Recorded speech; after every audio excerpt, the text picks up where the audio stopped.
She stood on the shoulder of the county road with two small anchors clinging to her coat. 3-year-old Lily's fingers braided in the wool at her wrist. Jonah tucked under her other arm with a stuffed rabbit whose ear had been mended so many times it was softer than his own hair. Thanksgiving lights winked on porches like invitations she couldn't cash. Cars passed in a steady sigh, their warmth separated from them by miles of cold glass and the polite distance of locked doors. Maria had packed what she could fit in the back seat of an old sedan and wrapped the twins in a quilt her mother had once given her, the stitches now a map of where she'd been and where she hoped to go. She had told herself one night in the car would be enough, a thing to get them through the holiday. But the county shelter had a waiting list, and the landlord's patience had been a short, angry thing. The wind chewed at her cheeks, and she kept thinking, as small children think, that the world could be moved if you pushed on it long enough. At the end of the road, the ranch house sat under a sky so clear the stars looked like pinpricks in a velvet blanket. A single string of faded bulbs drooped along the porch, as if it too was trying to remember how a holiday was supposed to look. Eli had lived alone there for years, tending a yard of memories and a few stubborn horses. He could fix a fence with a hand tied behind his back and coax life out of a dead tractor with a stubborn patience. But when his wife had been sick, the house had learned to hold its breath. He had learned to move through rooms without expecting company. On this Thanksgiving Eve, he was rinsing the last of his coffee into the sink and staring at a photograph of young faces he had not seen in years when a knock cut through the quiet. When he opened the door, Maria stood on his porch like a hardship that could speak. Her hair was the color of winter, cheeks raw from the wind, and she held 2 children who blinked at him with the slow, steady trust that only 3-year-olds can afford. Jonah's rabbit drooped in one small hand. Lily's tiny nose was pink from the cold. She said so quietly he heard each syllable as if it were fragile glass, "I'm sorry to bother you. We don't have anywhere to go." Eli looked for the reason to step back. He'd always been a private man. His life had been a ledger of things that needed mending, but the ledger did not get a vote. He stepped aside and said, "Come in, don't stand out in that wind." The house exhaled warmth. The stove smelled of old coffee and the faint, stubborn sweetness of cedar. A wool blanket that hadn't been touched in years was suddenly useful. Maria folded the quilt tighter around the children and let her shoulders unthread in a way they hadn't the past month. They sat at the table with bowls of stew he had warmed, not a feast, but warm in a way that mattered, and the twins learned the serious business of using spoons. Lily stuck her face in her bowl and made a tiny, delighted sound when a drizzle of cranberry found its way into the stew, and Jonah announced, with the grave certainty of a small prosecutor, that mashed potatoes could be mountains. Maria laughed, a sound that loosened like a long-forgotten lock. She told him, between bites and cautious silences, about the job that had ended and the landlord who had not been kind. She spoke in small, careful pieces, the way someone reads a dangerous book aloud so the plot can be anticipated. Eli listened and thought of his wife. He remembered when their table had been full. Pies cooling on windowsills, neighbors drifting in for a cup of something hot and a joke that had lost none of its comfort. After his wife died, the table had shrunk.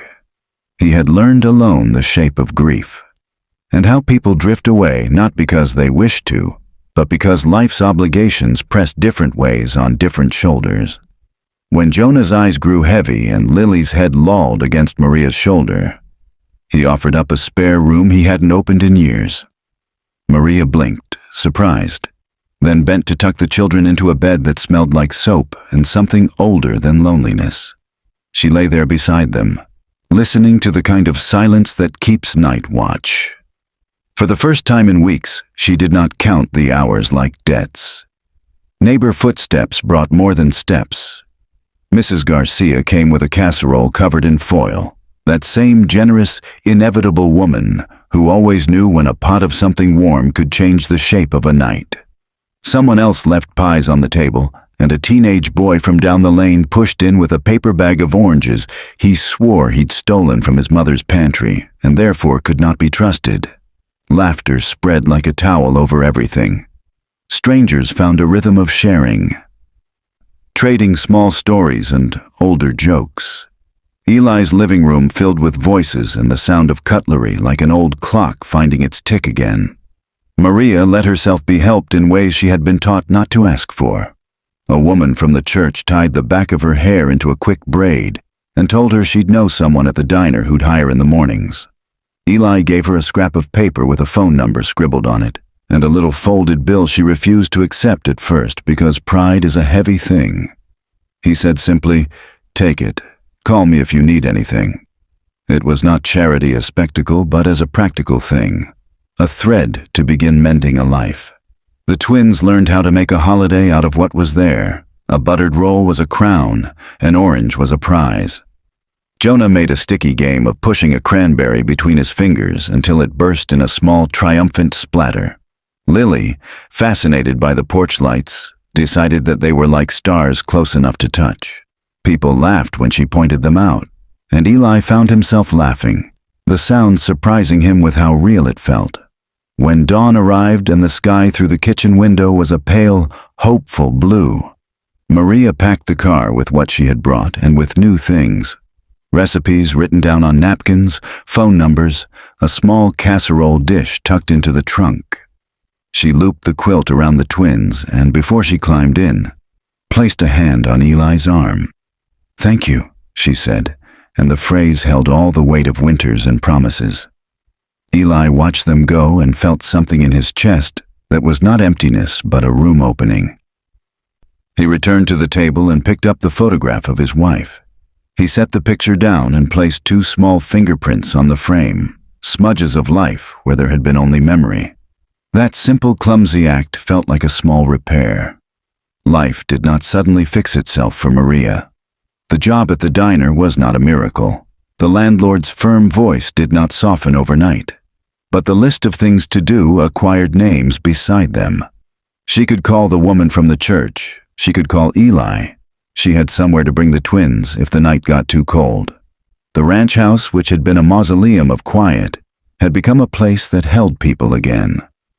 Eli began to leave a small pot of something warm on the stove more often than not, and found, on some nights, that he preferred the clatter of company to the soft rattle of silence. On that Thanksgiving, under a roof that had once been the backdrop to grief, 2 children learned that a stranger could be a protector, and a man learned that a door left unlatched could let in more than the cold. The kindness of a single evening folded into ordinary days. A phone number, a casserole, a promise. When Maria drove away with the twins pressed against her, she felt, for the first time in a long time, that the world might be rearranged by the gentlest of hands.